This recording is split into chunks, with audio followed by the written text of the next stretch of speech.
Diz sempre a verdade, quando puderes. A segunda regra instituída por Rui Calafato no livro Os 10 Mandamentos da Política serve que nem uma luva a Marcelo Rebelo de Sousa e ao famoso encontro com a imprensa estrangeira. Assim se aqueceram os motores para as celebrações do 25 de Abril, marcada pela gigantesca manifestação na Avenida da Liberdade e pelo debate em torno do passado colonial e das eventuais compensações.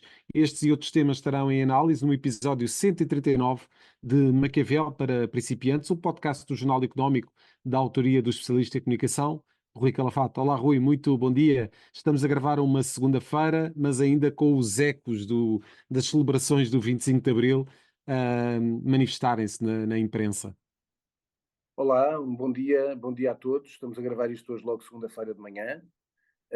Sim, de facto, isto foi um 25 de Abril que é assim, eu vou ser sincero. Há uma coisa que eu sinceramente quero dizer. Eu acho que nós vivemos os 50 anos do 25 de Abril.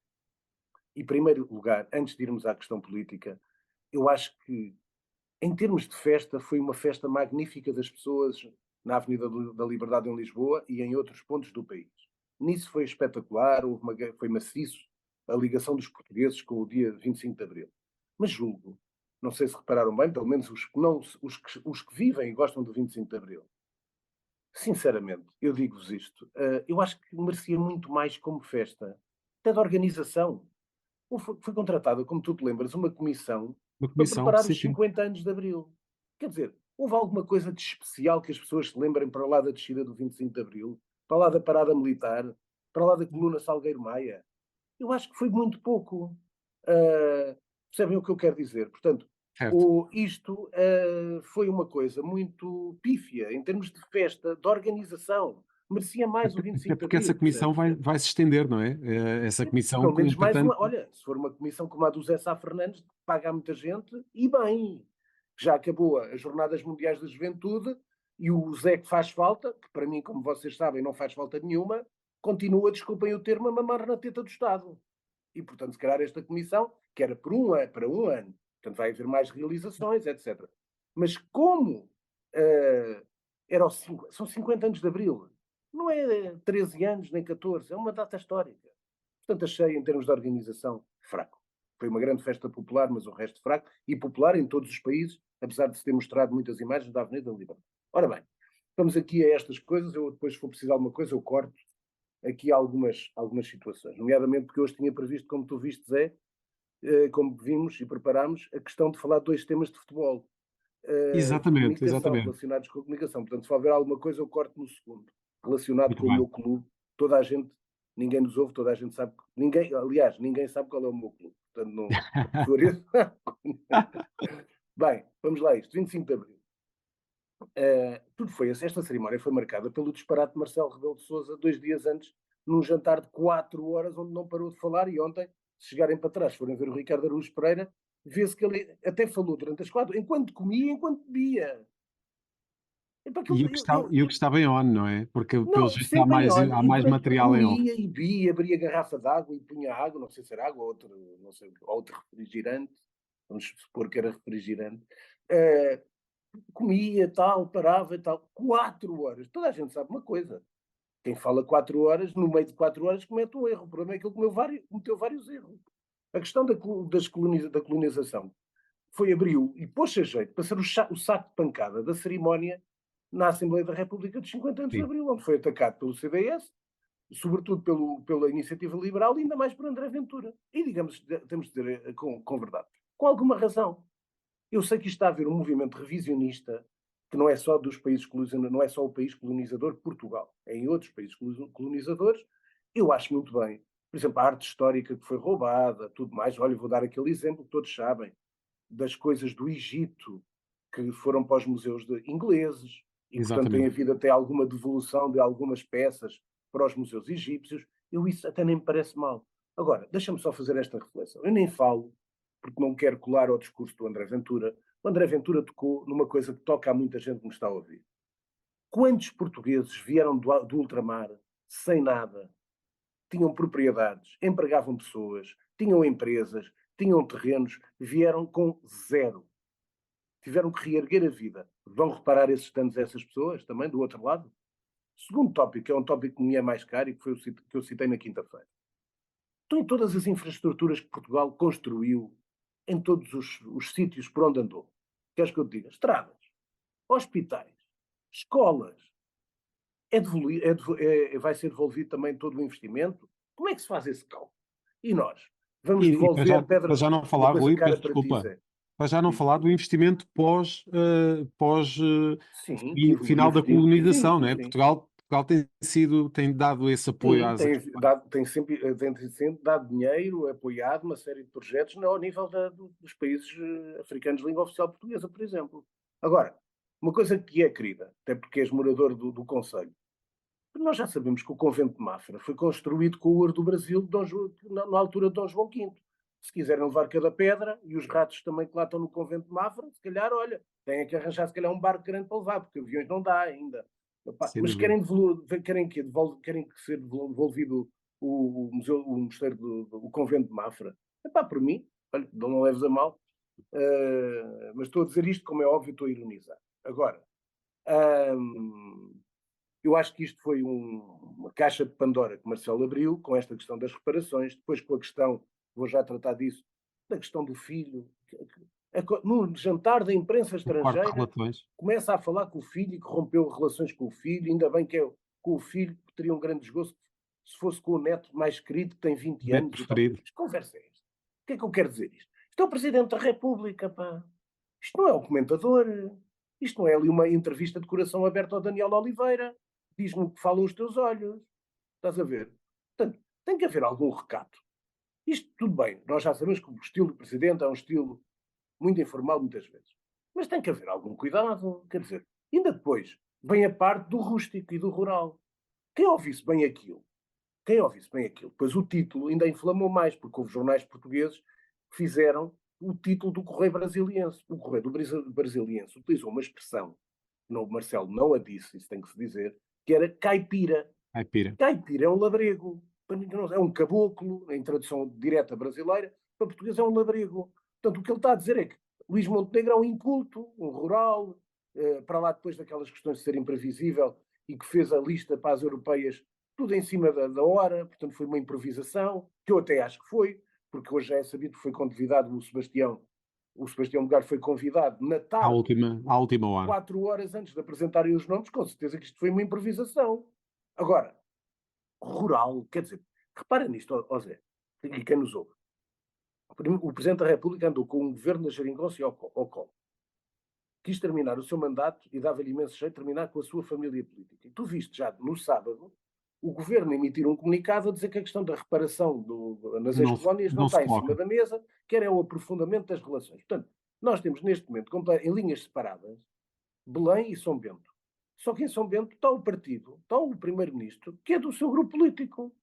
Portanto, nós, e sobretudo numa altura em que não tem nem uma estabilidade como o acordo da Geringonça dava, ao governo de António Costa, nem depois a maioria absoluta deu também ao governo de António Costa. Tem um governo muito frágil.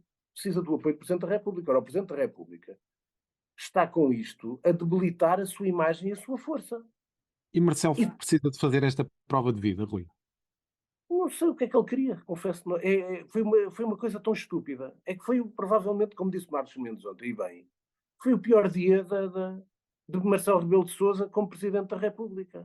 Porque denegriu completamente, até o Primeiro-Ministro. Quer dizer, nós já sabemos, vamos ser sérios, 90% dos políticos convinha-lhes a todos que lessem o meu livro. Porque não leram nada. Não sou muito. Se eu vos disser, vocês podem confiar em mim. Os políticos portugueses, 90% deles são incultos. Ponto. Não há cá conversas. Cavaco Silva não é um homem culto. Vamos dizer, Luís Montenegro minimamente não é um homem culto. Quer dizer, quando diz naquela campanha que o livro preferido dele é Insustentável Leveza do Ser, não sei há quanto tempo o leu e se o leu, mas fica bem dizer que é Insustentável Leveza do Ser, apesar de eu achar que não é um livro extraordinário, é muito bom, mas não é extraordinário. Mas depois disso, não sei que livros é que leu na vida. Esse é que é o problema. Tudo bem, o Marcelo pode saber isso. Eu posso dizer isto no meu podcast. O Marcelo é que não pode, porque é Presidente da República. Está a dizer que ele é um rústico, um inculto e um labrego. Isto não pode ser, estás a perceber? Portanto, eu acho que dinamitou completa a imagem do Primeiro-Ministro. Depois, eu vou seguindo assim os temas. Acho que os Uhum. discursos foram todos Acho que houve dois discursos fortes, um de sistema, outro antissistema, um de utopia, outro contra a utopia. Foi o Rui Tavares e foi o André Ventura. Depois acho que houve um bom discurso, muito moderado, muito articulado, que foi o do Zé Pedro Aguiar Branco. E depois, o Zé Pedro Aguiar Branco, passando ao tema seguinte, mete outra vez os pés pelas mãos. Eu acho que em Portugal, como eu disse, por acaso, há coisas que eu preparo e coisas que me saem no momento. Mas eu já digo mais. Eu acho que toda a parte da política, toda a classe política, muitos pontos importantes da classe política, bem como da justiça, precisam de comunicação rapidamente. É o Presidente da República, é o Governo, é a Procuradora-Geral da República que não dá explicações a ninguém, e agora entra nisso, que é José Pedro Aguiar Branco também precisa. Quer dizer, vamos lá. O José Pedro Aguiar Branco diz que era a Procuradora-Geral da República a dar explicações na Assembleia da República. O que é que está errado? O que eu e os portugueses e as portuguesas que nos ouvem querem é que a Procuradora-Geral da República seja clarinha e dê explicações. Ponto. Pode ser numa conferência de imprensa marcada por ela, numa entrevista ou o que for. Na Assembleia da República, o Presidente da República não pode dizer isto, porque não faz sentido. Porque, primeiro, separação de poderes. Segundo, a Lucília Gago não está submetida a dar esclarecimentos e a apresentar responsabilidades à Assembleia da República e ao Parlamento. Não. Esse é um dos problemas. É que ela faz o que quer e depois se falha, não há ninguém que possa criticar, possa impor uma pena, uma sanção sobre o falhanço. Eu lembro de tu Agora, teres todos dito aqui neste programa que era muito perigosa essa ideia da PGR ir ao Parlamento, quando foi da questão do PSD levemente suscitar essa questão quando claro, estava na oposição. claro, porque uma coisa é a Procuradora-Geral da República dar explicações, explicar bem o seu mandato, aliás, termina em outubro. Portanto, uma coisa que eu acho que se impõe, porque houve vários falhanços, nomeadamente um falhanço que mudou o regime. Aliás, temos um governo frágil por conta de um governo de maioria absoluta que foi afastado.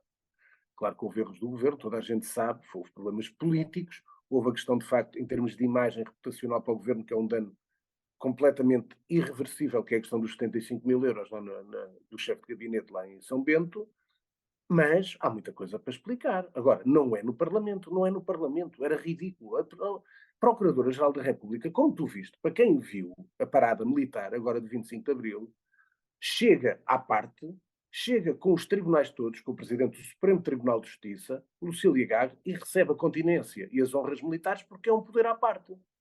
E, portanto, é assim que tem que continuar. Deve explicações aos portugueses? Com certeza que deve.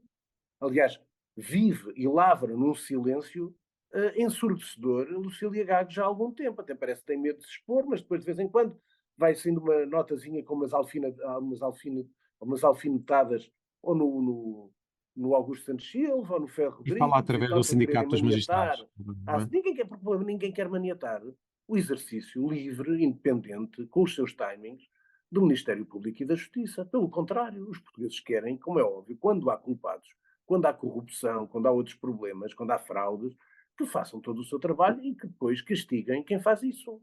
O problema é quando falham. Falham. Portanto, tu constróis uma acusação contra um primeiro-ministro e a relação desfaz aquilo que é apresentado. Tens que dar uma explicação. Ou então tens mais coisas que vais apresentar até ao final do teu mandato. Termina em outubro, Lucília Gago. Mas parece-me muito curto face àquilo que já foi mostrado. Até quando depois a relação diz que até o próprio João Galamba, os encontros que fez foi para beneficiar o Estado. Quando é assim, é muito complicado. Portanto, há provas como deve ser, ou depois caímos no ridículo, que isso é absolutamente risível. E chama a atenção para quem não sabe isso e quem não ouviu. Quer dizer, tu não podes ter 1000 páginas de artigos de jornais, como fundamento, de artigos de jornais, de colunas de opinião, como fundamentação de uma questão muito grave, que é a queda de um primeiro-ministro. Jornais, notícias de jornais. Estamos a brincar comigo, ou estão a brincar comigo, connosco, ou quê? Isto não pode ser. E, portanto, eu julgo que houve essa falha. Depois, passando a outro tópico, temos as duas primeiras sondagens europeias e presidenciais, que Uhum. foram as duas feitas pela Intercam.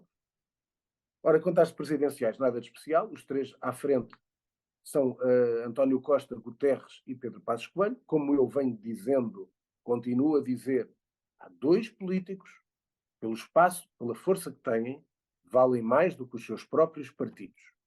E que, estando livres, estou a falar do político da esquerda, já vou dizer os Uhum. nomes, não sou como Marcelo Rebelo de Sousa, fez um discurso no 25 de Abril, quis tocar a todos, E não e disse os parecia que nomes estava a fazer de. uma adivinha, porque depois não fala nos nomes de Álvaro Cunhal, de Freitas do Certo. Amaral, de Mário Soares, de Salgueiro Maia. Parecia que era uma brincadeira labiríntica para os portugueses adivinharem de quem é que ele estava a falar. Portanto, eu, ao contrário de Marcelo, digo nomes. Portanto, se quando for retirada a questão deste seu processo da Operação Influencer, António Costa pode ser o que quiser em Portugal e na Europa. Em Portugal. António Costa pode voltar a ser primeiro-ministro um dia destes. Não fica inibido. E presidente da República. O mesmo se aplica, como eu venho a dizer há muito tempo, que no dia que correr mal a Luís Montenegro, Pedro Passos Coelho pode voltar a primeiro-ministro. Ou o presidente da República, se assim o entender, sempre que, pelo conhecimento que tem, um dia que corra mal a Luís Montenegro, será sempre a tendência de Pedro Passos Coelho será sempre voltar a ser líder do PSD antes de ser presidente da República. Agora, há dois políticos que, de facto, mostram as sondagens, falar do Guterres, quer dizer, Costa, Passos Coelho. Isto aqui acabei de dizer o que tinha. Depois António Guterres. O Guterres é uma figura, de facto, simpática à esquerda. Mas desculpem lá a pergunta. Tem sido uma fraca figura como secretário-geral das Nações Unidas. Discursos de moderação, ninguém liga às Nações Unidas. O habitual de António Guterres, que é uma pessoa muito simpática, muito afável, merece muito respeito de todos os portugueses. Eu tenho um grande respeito pelo engenheiro António Guterres, mas de facto, quer dizer, como secretário-geral da ONU, ninguém liga à ONU, a verdade é esta. Portanto, devido à ONU para cá, Está a perder aliás, força. aliás, o mandato dele termina depois das eleições presidenciais. Portanto, eu não estou a ver o secretário-geral da ONU sair de secretário-geral da ONU para ser candidato presidencial. Portanto, só se ele abandonasse o cargo antes, o que me parece péssimo para ele e para a sua reputação e para a imagem das Nações Unidas. Quanto às europeias, foram sondagens feitas depois daquela questão de qual a que marcou logo a relação de confiança dos portugueses com o novo Do governo, que é a questão do IRS. IRS. O que é que aconteceu? Queda abrupta do PSD, PS a ganhar a sondagem e também o Chega a cair. Porquê? E chama a atenção disto, Chega é a primeira vez que vem uma eleição sem ser as autárquicas, sem ser regionais, como é óbvio, nunca André Ventura seria candidato a presidente do governo regional dos Açores ou da Madeira, mas tirando as autárquicas, é a primeira eleição que André Ventura não é candidato. E que é António Tanger, o que face a outros políticos da direita, face à força de um João Coutinho de Figueiredo na Iniciativa Liberal, e ao peso mediático, vou dizer mediático porque o Sebastião Bugalho, quem sou amigo como todos sabem, o Sebastião tem uma coisa que eu disse e até colaborei para um artigo agora que irá sair esta semana, que é, o Sebastião tem uma persona mediática, mas não tem persona política. Isto é, tem que vir a jogo, uma coisa é comentar todos os dias as frases dos outros e as atividades e os movimentos dos políticos. Outra coisa é falar por si próprio. Já me pareceu bastante atrevido, confesso de dizer, comparar-se com o Valia. Eu conheço muito bem o Sebastião, conheço desde os 19 anos. Sou amigo da família, etc. Do pai, da mãe, do padrasto. O Sebastião comete logo ali o erro, cai na esparrela de miúdo de 28 anos, na sua apresentação, onde diz tudo sobre a sua ambição. Quando ele começa a comparar-se ao Cavaco, que veio novo para ter uma bolsa e depois estudou, ao Moedas, ao Durão Barroso, e depois diz que o primeiro-ministro francês, o Gabriel Attal, tem 36 anos, e diz isto. Eu só sou, por agora, candidato ao Parlamento Europeu. Pois é, mas a questão é esta que eu vos vou dizer em primeira mão. Imaginem que corre bem, como o Ruben Amorim. Correu bem. Se correr bem e PS ganhar, escrevam aquilo que eu estou a dizer, porque eu conheço muito bem o Sebastião. Sebastião é candidato a líder do PSD na primeira oportunidade e está-se marimbando para Pedro Passos Coelho e Carlos Moedas. Porque, efetivamente, tem uma grande opinião sobre si próprio e tem uma coisa que é importante na política. E isto não é uma crítica que eu estou a fazer. Em tudo na vida, ter ego é bom. Não devemos espalhar o ego todo aí pelo país todo, pelas praias de Portugal. Mas ter ego em tudo na vida. Um empresário, um político, um jornalista, ter ego é bom, é confiança. Dá-nos força, dá-nos motivação, é autoconfiança. Portanto, ele tem muito ego. Às vezes tem é demais. Portanto, tem que se moderar. Porque ele tem persona mediática para já, mas as pessoas ainda não lhe conhecem a persona política. Mas podem escrever. Se ganhar as eleições europeias, estão a ouvir aqui pela primeira vez, Sebastião é candidato a líder do PSD em pouco tempo. Podem escrever, podem gostar, podem não gostar. Depois vocês votam ou não votam. Isso é um problema que não tem nada a ver com isso. Agora, quero de facto dizer isto, as sondagens europeias não é sinal. Eu vou, se calhar, desculpa Zé, interromper, Sim, sim. como estamos já com menos de 20 minutos, eu Uhum. vou só dar uma nota muito rápida, que é, os sindicatos dizem que adiar a devolução do tempo de serviço só pode ser lapso, porque era uma das promessas do governo. Portanto, já tivemos o IRS com a confusão que foi dos 1.500 milhões de euros, que afinal não eram. E agora já está a empurrar com a barriga, o Ministro das Finanças diz que a medida esta da devolução do tempo de serviço, que estava prevista logo para ser posta em prática, vai ser só em 2025. Se continuamos assim, não vai ser nada bom. Depois, Exato. duas notas, muito Agora para rápidas, algo completamente sobre diferente. o futebol. Ora bem, eu escrevi no Record, não é escrevi, no Record eu escrevi 27 de Abril, há umas 3 semanas, porque eu acreditava que, apesar de ter que se fazer sempre esse cuidado, sempre acreditei que, por motivo de mudança, André Vilas Boas seria o novo presidente do Porto. Aliás, é prova, e hoje se viu ontem no futebol, as pessoas estavam cansadas, mas não perdem o respeito e a gratidão com Pinto da Costa. Portanto, ao minuto Exatamente. 42, todo o estádio estava a bater palmas a Pinto da Costa, apesar de lhe ter dado menos de 20% nas urnas. Uma Havia derrota cansaço. estrondosa. E ali houve 3 provas muito importantes. Cada vez, Sérgio Conceição já não tem o impacto que tem e, portanto, o trunfo eleitoral não valeu tanto. Segundo, a parte financeira, que essa que foi o ónus da questão, é que sempre que aparecia aquele senhor João Rafael Kohler, Pinto da Costa perdia votos. E, portanto, acho que isto foi uma mudança muito importante, não sei o que é que vai dar, mas são 42 anos de liderança de Pinto da Costa, chama a atenção e valia a pena falar disso, e eu sempre o disse, ataques sempre fortes entre os dois, mas é assim a política. E uma campanha eleitoral num clube de futebol é política. Depois tem desporto pelo meio, os técnicos e não sei o quê, mas é política. Portanto, como viram, no dia a seguir, Pinto da Costa convidou André Vilas Boas para a tribuna, está tudo ok, já está tudo ok. Mas foi violento. Sobre Rubén Amorim, muito simples. Rubén Amorim foi um erro total ir à Inglaterra. E depois, no sábado, na sexta, ouviram a minha opinião, que saiu no sábado no Record, e aquilo que eu disse saiu exatamente lá, e depois ele próprio fez aquilo que eu disse. Isto é, só para chamar a atenção. Ele assumiu o erro e pediu desculpa. E era isso que eu queria chamar a atenção, porque isto tem a ver não com futebol, com tudo. Na comunicação, já o disse várias vezes, quando é sincero, quando é de facto importante, até para agregar de novo as tropas, pedir desculpas é melhor do que disfarçar um mau movimento, uma má decisão. Portanto, assumir as culpas do erro cometido de ir a Londres, fica bem a Ruben Amorim em termos comunicacionais, é bom. Era só isto que eu queria dizer, não era nada de entrar no... Muito bem, passamos para os temas internacionais e à hora que estamos a gravar, estaremos a poucos minutos de conhecer a decisão de Pedro É Sanches isso. relativamente a uma Eu possível ainda ontem, demissão. este era o tema principal.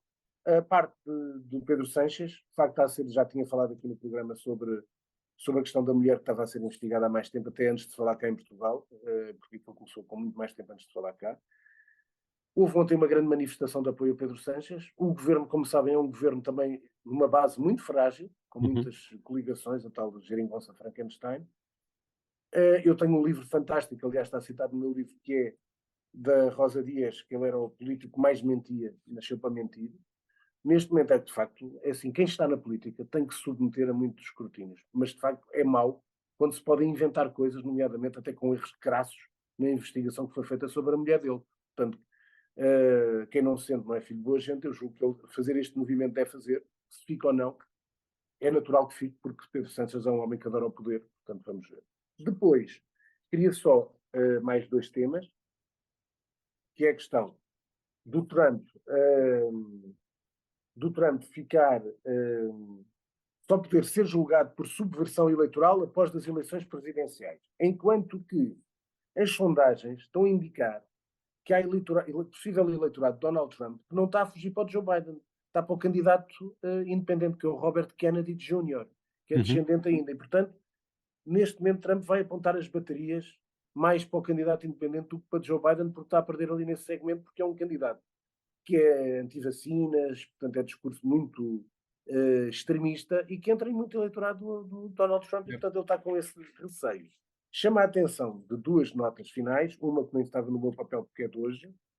Giorgia Meloni, primeiro-ministro, é muito raro acontecer isto, decide candidatar-se às eleições europeias, porque o seu partido está a subir, diz que os bons soldados devem estar disponíveis para os combates e, portanto, enquanto primeiro-ministro, vai meter-se na mesma como candidato ao Parlamento Europeu. E depois que há aqui uma última coisa para trabalhar, para ver, que é de facto uma rede russa que terá paga políticos europeus para espalhar desinformação. Portanto, isto é algo que nós já falámos várias vezes dos deepfakes, etc. E por isso quero chamar essa atenção. Eu não vou dar desta vez a pergunta da semana, eu vou fazer uma leitura para vocês divertirem em vez da pergunta da semana. Uhum. Sugestões rápidas. Um Homem por Inteiro estreia-se na Netflix, é baseado no livro do Tom Wolfe, estreia-se na quinta-feira, com o Jeff Daniels, é a série que eu prevejo que seja boa esta semana. Depois, 3 livros rápidos que eu trouxe para Sesimbra. O Museu do Silêncio, do Yoko Ogawa, que é tipo thriller fabuloso, mas com outras nuances. Depois, da trilogia do António Di Benedetto, Os Suicidas, que é um livro fabuloso, da Cavalo de Ferro. E, por último, A Arte da Biografia do Lira Neto. Ora bem, o Lira Neto é um dos homens que mais biografias fez no Brasil. Getúlio Vargas, em 2 volumes, foi ele que fez. Isto são truques de como se fazer biografias. Eu não vou fazer nenhuma biografia, já estou a escrever um novo livro, mas não é biografia. Tens muito com Mas que te entreter é agora. muito giro de contar. Ora bem, para terminar, estamos menos de 10 minutos, então o que é que eu vou ler à malta que ainda...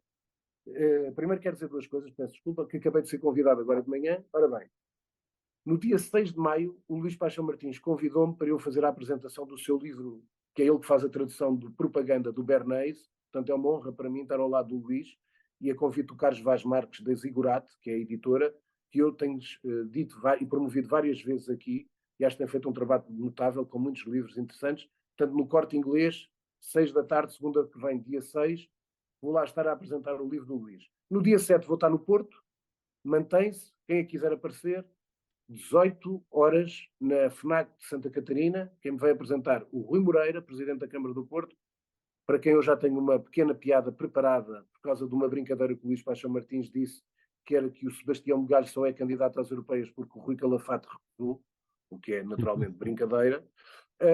Mas tenho uma brincadeira preparada para ele com isso, com o Carlos Magno e com o João Fernando Ramos. Ora bem, a minha parte final, vou ler-vos a introdução do...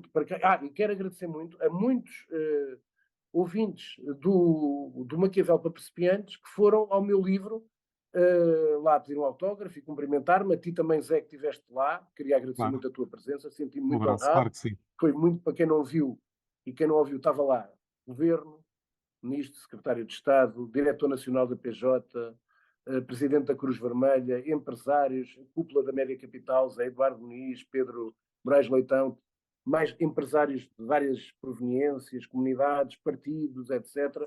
Portanto, agradeço muito a todos, foi de facto um bom momento, a editora ficou muito contente.